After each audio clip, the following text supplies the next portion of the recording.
Magandang umaga sa inyo! Kamusta na ba kayo? Hangad ko'y kayo'y nasa mabuting kalagayan. Halikayo't samahan kami ngayong araw kung saan ang ika-4 na pangkat ay magpapakita ng proseso sa paggawa ng fishball. Teka, bago muna natin simulan ang ating pagluluto, hayaan ninyong ipakita ko ang mga sangkap na ating gagamitin.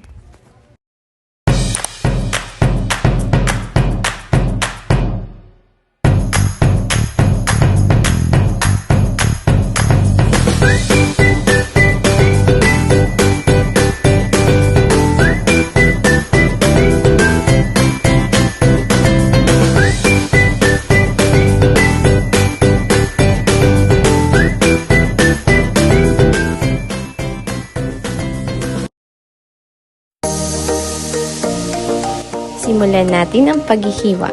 Hiwain ang mga sangkap katulad ng sibuyas, karot, dahon ng sibuyas at bawang.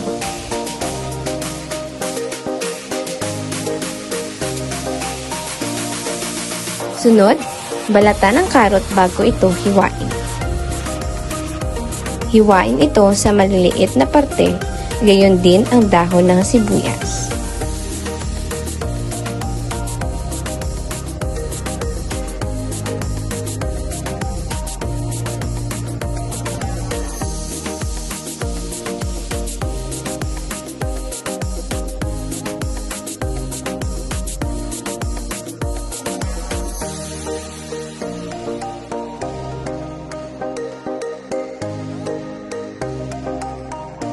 Sunod naman ang bawang. Durugin mo na ito, tsaka balatan at hiwain ito sa maliliit na parte.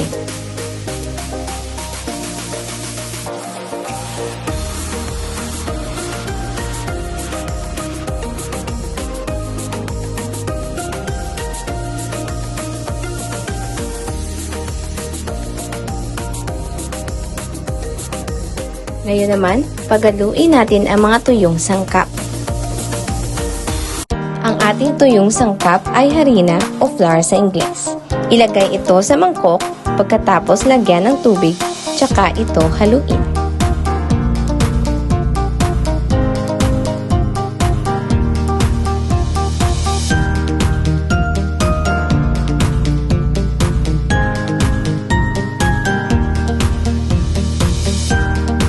Haluin ito ng maigi hanggang sa lumapot ito.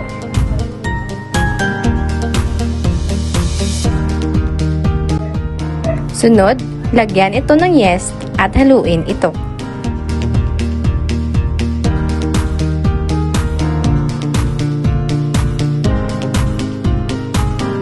Pagkatapos, ilagay ang bawang, sibuyas, dahon ng sibuyas, at karot. Tsaka ito haluin.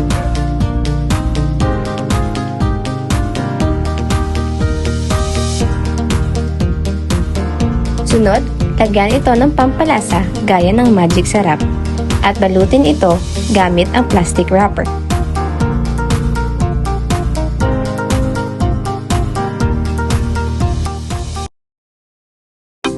Maglagay ng mantika sa mainit na kawali. Sunod, kunin ang ating hilaw na fishball at magporma ng bilog gamit ang 2 kutsara, tsaka ito ilagay sa kawali.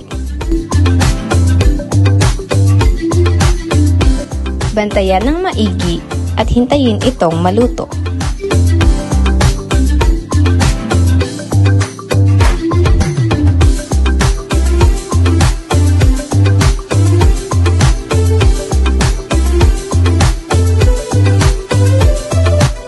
Ayan, luto na ang ating homemade fishball.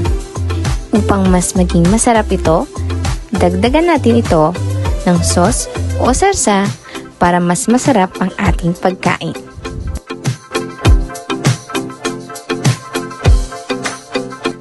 Sa paggawa ng ating sarsa, maghiwa tayo ng bawang at sibuyas.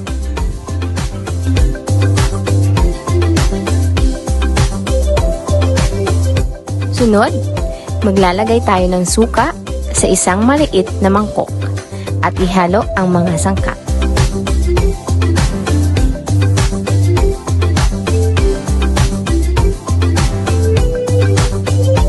Pagkatapos, maglagay ng konting asukal para madagdagan ang lasa nito.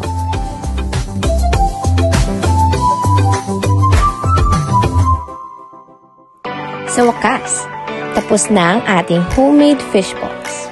Pwede nang ihain at kumain kasama ang mga kaibigan at ang pamilya.